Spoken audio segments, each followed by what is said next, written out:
I stumbled across this quote recently. Nothing ever exists entirely alone. Everything is in relation to everything else.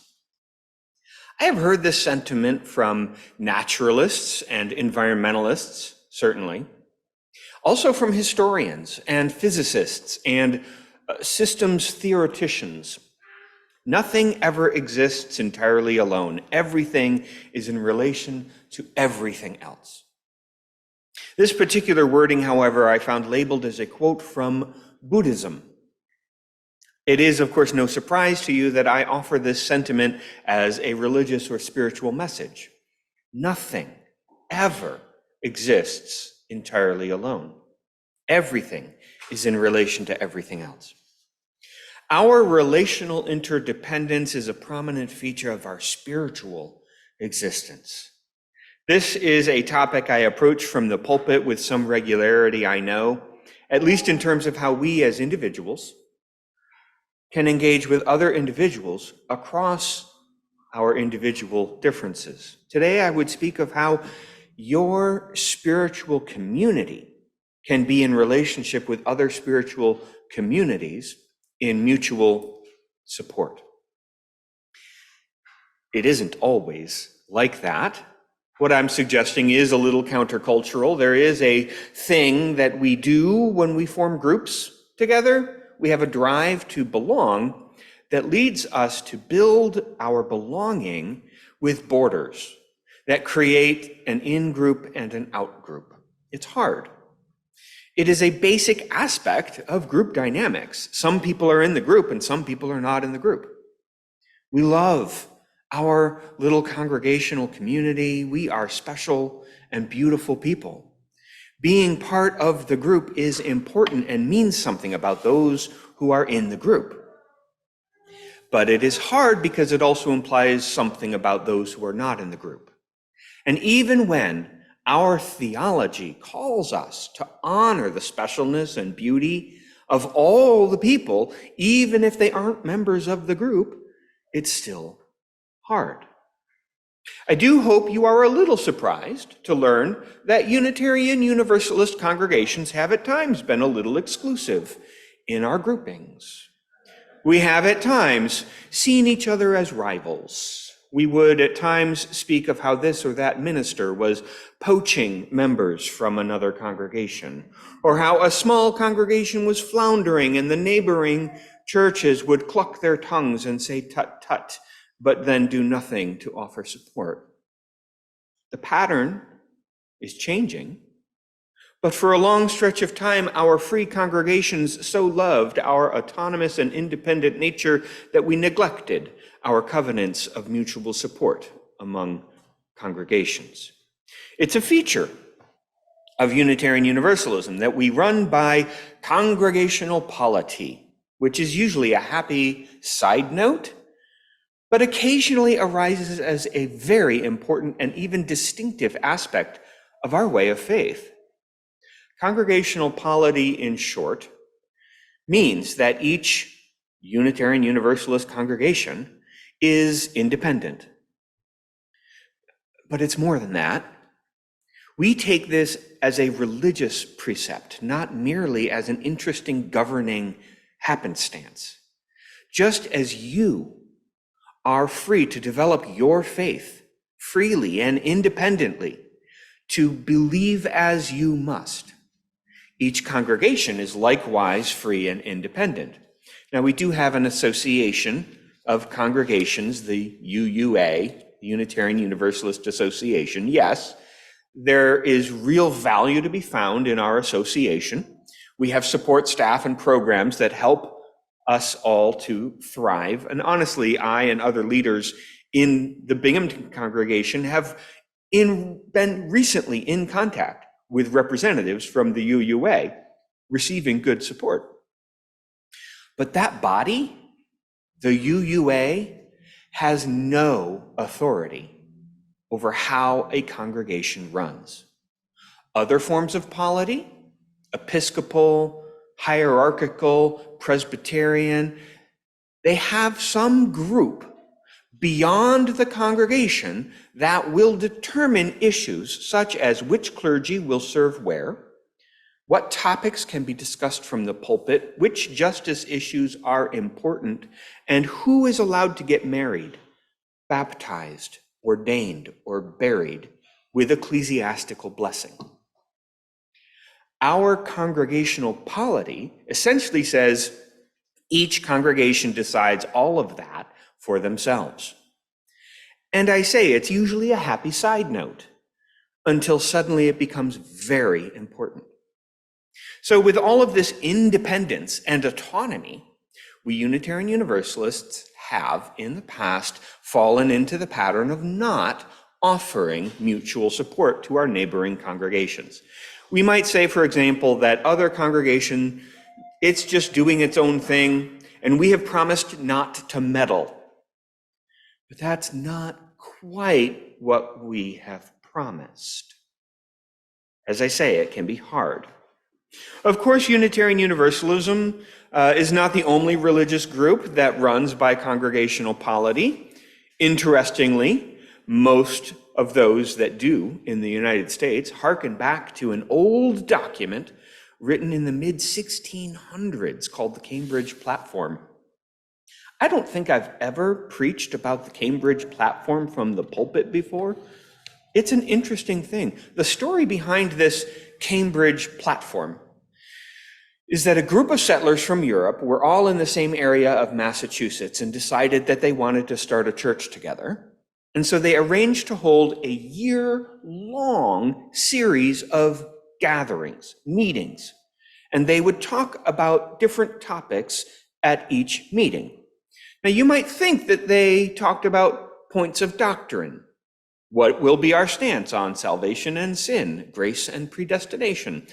But no.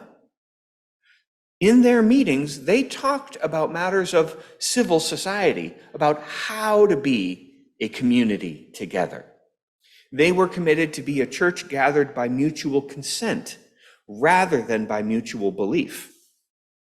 Now, these religious communities from almost 375 years ago were certainly not Unitarian or Universalist. That part had to wait at least a couple hundred years. But the point is not what they did or did not believe. The point is how they organized their congregations. Although it may be interesting to note that of the 65 congregations that voted to ratify that Cambridge Platform back in 1648, 21 of them, about a third of them, are members of the Unitarian Universalist Association today. My point, though, is this. We have a long, proud history of this independence.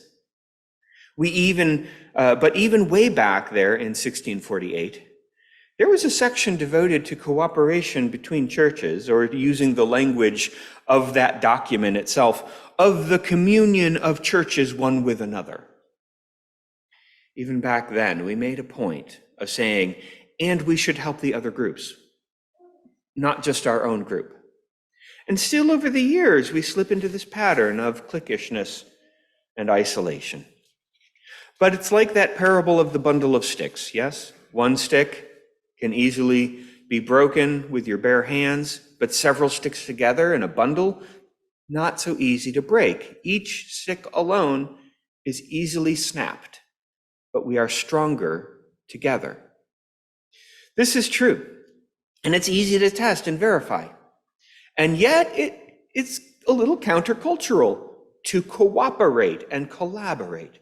Generations of people have promised to do so, making it a religious commitment to support each other. And it's still hard to follow through on that promise. And something significant has changed recently. Something different is happening. If you follow news trends about religion, you may have noticed many religious communities are suffering. Attendance is down, commitment is flagging, there is doom and there is gloom. Some religious communities, including UU congregations, are questioning whether they can keep their doors open given the new reality they're facing. And of course, we must give a nod to the context of the past 2.5 years. The pandemic, with businesses shutting down and social distancing for a while, has heightened our awareness of these lines of isolation and connection in our lives that we had taken for granted. This pandemic has put quite a strain on every religious community. But well before this pandemic, we have been aware of walls of division and harmful ways we pretend at independence. There's been a trend away from religious affiliation and attendance growing for some time now. That part isn't new. I'm reminded of the wisdom from a progressive thinker and pastor, Carey Nieuwhof, who said that a crisis such as this pandemic is not just a disruptor, it's an accelerator. The implication being that this pandemic has amplified and accelerated changes that were already underway. I invite you to hear that with some excitement. I know that there's warnings out there about how congregations need to pivot or die. They need to be nimble. They need to synergize the emerging paradigm. I'm here to be excited. I'm here to be excited about how we already are. And remember, nothing exists entirely alone. Everything is in relation to everything else. As we heard in the reading this morning, the Athens and the Binghamton and the Cortland congregations have been in this work of mutual support for a while now. Reaching beyond the usual borders of our congregational lines has helped us all remain nimble in the midst of this pandemic upheaval. We are stronger together. We've been sharing resources, staying in communication, and showing up online with each other over this hard time. Reverend Darcy Lane helped me remember a relevant story. It's one that comes from India. There was once a flock of birds peacefully pecking seeds under a tree, and a hunter, a fowler, comes along and threw a heavy net over these birds. And the hunter said, "Now I have my dinner." All at once, though, the birds began to flap their wings. Up they rose into the air, taking the net with them. They came down on a tree, and the net snagged on the tree's branches, and the birds flew out from under for their freedom.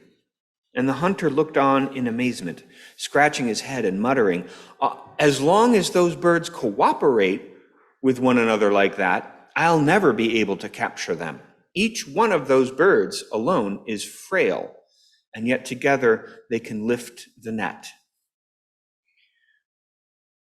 We are stronger together.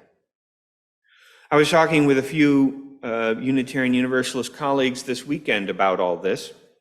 We were talking specifically about the ways we've been sharing across our usual congregational borders during this pandemic. Zoom has made so much possible.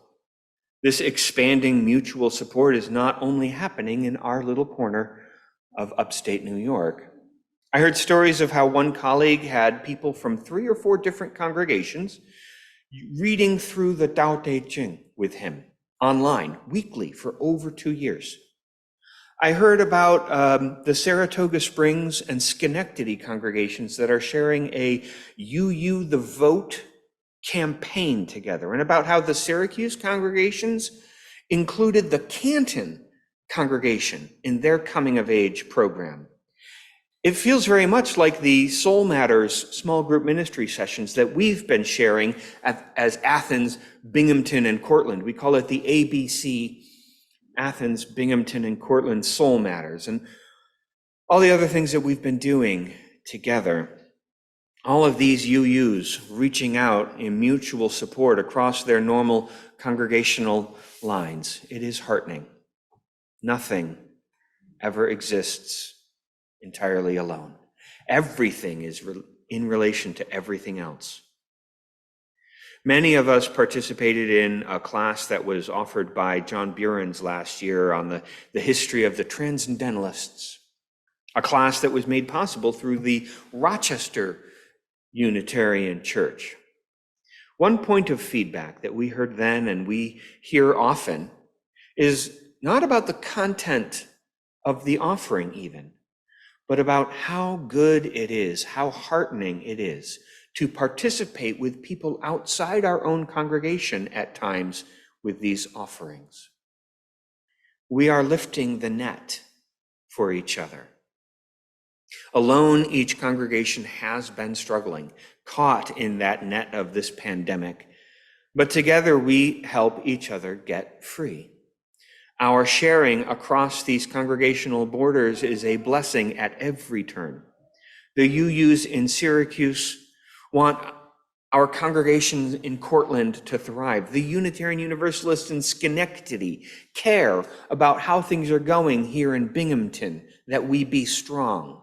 It's a practical example of what we call collective liberation, a theological outlook that says, I am not free until my neighbor also is free. We can lift the net together. And this will grow. This new way of sharing will continue and will bless our communities into the future. We are not alone. We are stronger together.